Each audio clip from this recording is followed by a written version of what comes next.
My grandparents were the embodiment of self-advocacy, and they passed those skills on to me at a very young age. Multiple sclerosis and age left my grandma in a wheelchair, and degenerative eye disease caused my grandpa to lose his vision and become blind. They advocated for themselves and created a life that allowed them to live their final years in their own home. Their determination and will inspired my senior interior design thesis project. I took the floor plan of my grandparents' ranch-style home and remodeled it. My dream vision had wider hallways so Grandma's wheelchair didn't scrape against the walls, and the kitchen was a safe place for Grandpa to cook without risking injury. Disability has always been a part of my life.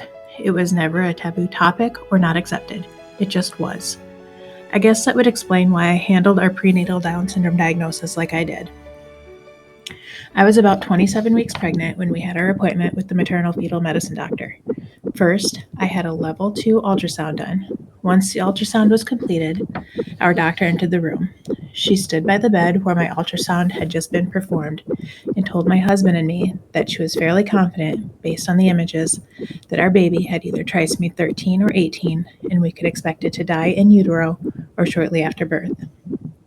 She recommended doing an amnio to confirm her findings so we could develop a plan. I hadn't even sat up from the ultrasound, and we moved on to this procedure. I don't remember much from the amnio, but the one thing that always sticks out in my mind is there were several medical professionals gathered around my bed. I will never forget them laughing when the baby was grabbing at the needle that was inserted in my belly. I thought it was not at all appropriate to be laughing in a situation where we had just been told our baby was not going to make it. We were told to expect results within a week. We didn't share with any friends or family what was going on, since we didn't really know ourselves, which made the waiting that much harder. My husband received a phone call 3 days after the amnio with preliminary results. He immediately called me.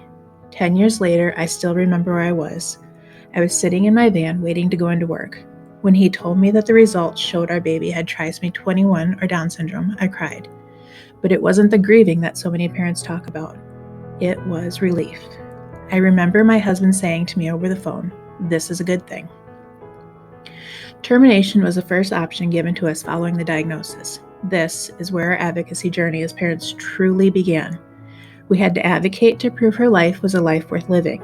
The doctor had a really hard time understanding why we were happy and content with the news of Down syndrome. All she could focus on was the negative and what could go wrong. We have always viewed our daughter's Down syndrome diagnosis as a positive thing. Trisomy 21 meant we were still going to have a baby.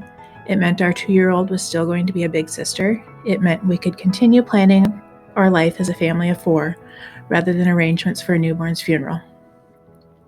Shortly after we received our diagnosis, we gave our baby a name, Ruby Claire. We then began telling family and friends that our unborn baby had been diagnosed with Down syndrome, and her name was Ruby.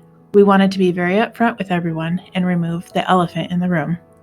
So when she was born, we celebrated her, and her diagnosis was just a part of who she was, and it did not take away from meeting Ruby. Our dream is for our daughter to be a fierce self-advocate, and I always hoped that my grandparents would be proud of my advocacy journey.